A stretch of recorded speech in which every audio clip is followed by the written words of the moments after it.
Particularly if you ever considering riding out a storm. Vic and Matt have excellent advice as to why you shouldn't do that. Yeah, and that's why this morning, guys, we're going to do something a little bit different than what we normally do here on the 9 a.m. hour of the morning show. We're going to take you back to the Big Bend area of Florida. Yeah, that area was devastated during Hurricane Hermine last week. Many of you have been asking how you can help, and we will tell you how you can do that in just a few minutes. The images you are seeing now on your screen give you an idea of the scope of the damage of the Big Bend area and the Panhandle, damage that it took from Hurricane Hermine. Now, some of the video that you're looking at is from Sky 4.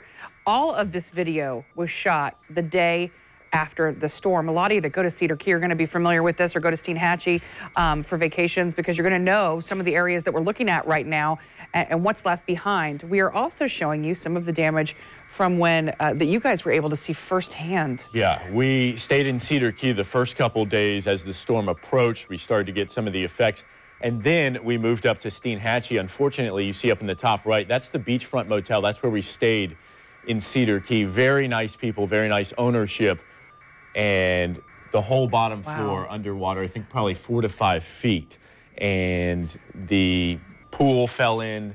Wow. It just collapsed in? It's going to be a very, very, very long time for them to rebuild. To get back to, I mean, you know, it will. I mean, just to get back to normal, because that's the thing, too. This happening right before Labor Day weekend, you know, that's where they make a lot of their bread and butter, as I was just mentioning. Both of these places, you know? Steinhatchee and Cedar Key, are tourist towns. Yeah. They rely on fishing, clamming, scalloping, and tourism. And both of them took a very hard hit. Well, tourists just didn't come. And the reason that we knew to go there was because people from this community told us, you know, that's a great place to get away. We went about 1.5 years ago, stayed for a weekend, so got to see some of that firsthand. So I was able to recognize some of the places where that you were looking. You know, we want to again, we want to take this 9 o'clock hour, and we want to talk about just some of the things that Vic was able to experience, and also that Matt, our photographer, was able to experience. We'll bring him in a minute. But this morning, we want to just talk about the latest about Hermine. It's now a post-tropical cyclone. Yeah, she continues to slowly wander above the northeast coast. It's continuing to impact areas from the Jersey coast to southeast New England. That area will see high waves, coastal flooding, and beach erosion over the next several days. The winds are starting to lessen, but the winds near the coast are still strong. In some areas, tropical storm force winds are expected. So closer to home, 5 days after Hermine hit Florida, thousands of people in Tallahassee and the Big Bend area, they are still without power. And this is a big deal, folks. Imagine being without power for a week. I mean, imagine that. It is very frustrating for a lot of these people. And Hermine's high winds, look at this. This fueled a fire at a mansion in Rhode Island.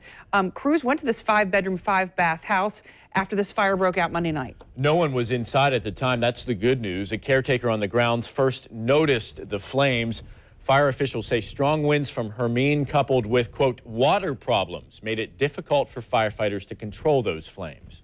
Wow, the 2-story home and the surrounding 2-acre property, it's worth more than $3 million. And just by hearing that there was a caretaker, it could have been someone's vacation home that was destroyed. So we're seeing the effects of Hermine still to this day, but you guys were there when it started. Yes. Yeah, so this is Matt Kinzig. He is one of our veteran photographers, the photojournalist that I had the pleasure of spending almost 5 days with. We were on the road. A long 5 days. Yeah, a long 5 days. I think our longest work day was 30 to 31 hours. And I know, and we were, you know, hearing that you guys at some points, you know, and by the way, he goes by the nickname Sluggo, so if we refer to him that way and talking, Matt was just, you know, taking cat naps, you're doing phoners. But let's start, you know, let's start from the beginning. We've obviously talked about just how devastated the Big Bend area and Panhandle was by Hermine, but we wanted to kind of walk you through some video over the next few minutes from after the storm hit. Yeah, so we flew our helicopter Sky 4 over, and some of this video is from Steinhatchee, some of it is from Cedar Key. Again, we started in Cedar Key as the storm approached. That's Cedar Key, started to see the effects. Yes. Yes, that's that restaurant that was just blown apart. When we had first come to Cedar Key, we had gone over that bridge, and the structure was standing. It was pretty impressive, and to see that now is sad. And you can see them hunkering down because they shut off the water, they shut off the electricity, they boarded up, did everything they could to prepare. And this is the thing, I'm, you know, when I look at that, I mean, that's jobs for people in that small area. They only have one grocery store, and I mean, it's a tiny little grocery store. I mean, I mean, think of, you know, like a neighborhood grocery store. That's their grocery store for Cedar Key. And the owners live there on the island. All the people work there. There's one grocery store, one gas station, and people had to rush to those places for their supplies. I know they did. I mean, so to see this in person, because we're seeing it from the air, and of course it looks bad, but we're only seeing a small section of what you guys saw from the ground.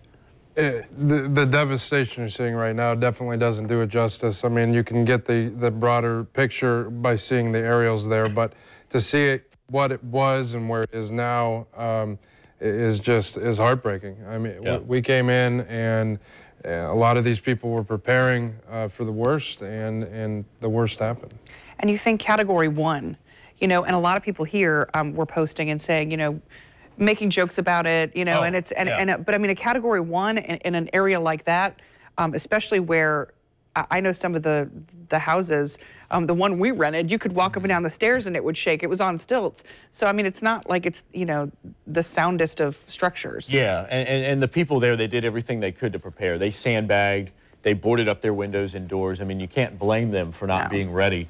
But yeah, it kind of upset us to see people here in Jacksonville saying, oh, the storm was nothing. Even a big major bar at the beach was denouncing our storm coverage and all that.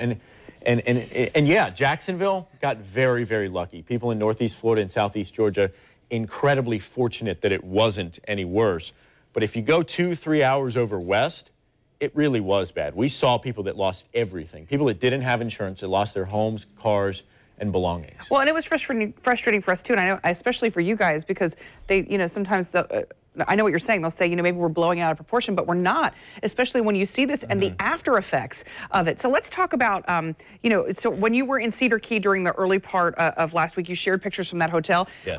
I've covered up to a Category 3 hurricane, and when they move you out, and when they say, you know, you shouldn't stay here, and the police are actually moving you out, you know that it's, you know, something significant's coming, because they usually let the media stay if they feel that you're going to be all right. And by the way, they didn't say you have to leave.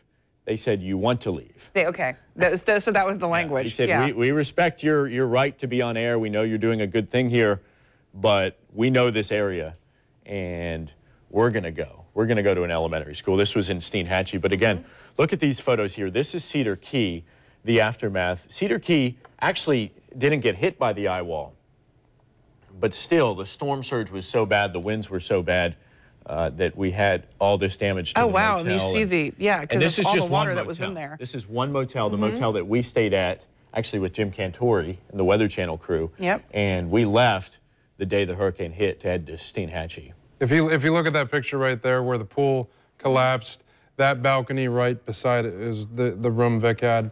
It just shows you how close that got. Yeah, you see that balcony. Well, and you're talking about 4 and 5 feet, you know, of water there as well. I mean, it's, you know, it's nothing that you want. I mean, you just don't want to take any risks, because if anything, I'm seeing the cinder blocks too. I mean, you know, it could definitely. This is why I think that people were okay, because they did evacuate and they did do what they were told.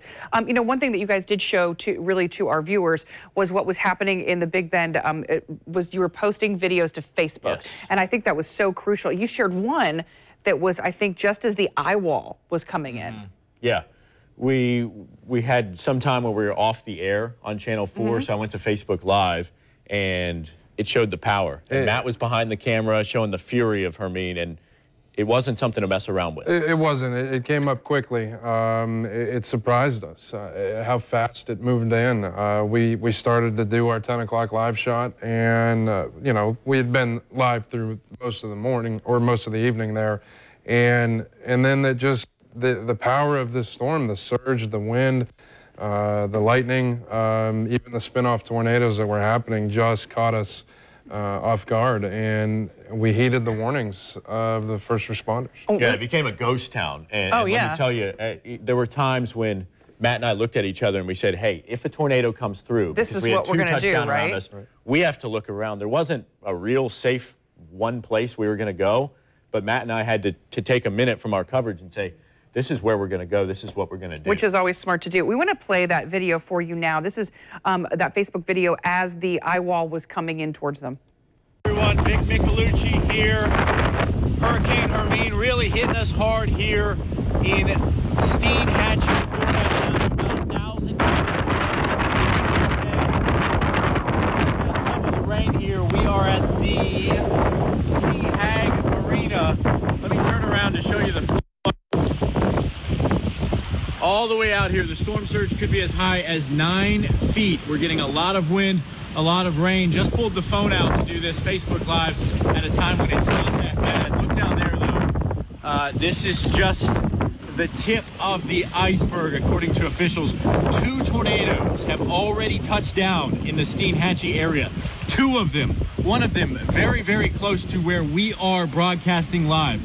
Taylor County Sheriff's Office patrolling around. So, you know, Richard is over here in the studio, too, and he was saying, you know, they were on the strong side of the storm, not directly in the eye, but on the strong side of it. So, as you see that, wow, I'm surprised that did you have a waterproof case on your phone? No, and my phone went out for a little bit. I'm sure it somehow did. It came weathered back? the storm, yeah. So, and, you know, this place, the water just came in very quickly, and it was getting higher by the minute. And that was shortly before, about 15 minutes after that, Sheriff's Office came and said, Matt loaded up the truck and we drove to higher ground, which was an elementary school in Steinhatchee. We want to talk about that because after you posted that, you were locked down at the elementary school, yes. And we have that video as well. This is where the Taylor County Sheriff's Office is basing their Steinhatchee efforts, also where fire rescue is. Got the University of Florida hurricane researchers here, go Gators. They are tired, but they're working hard. They put out a number of, what would you call them, beacons?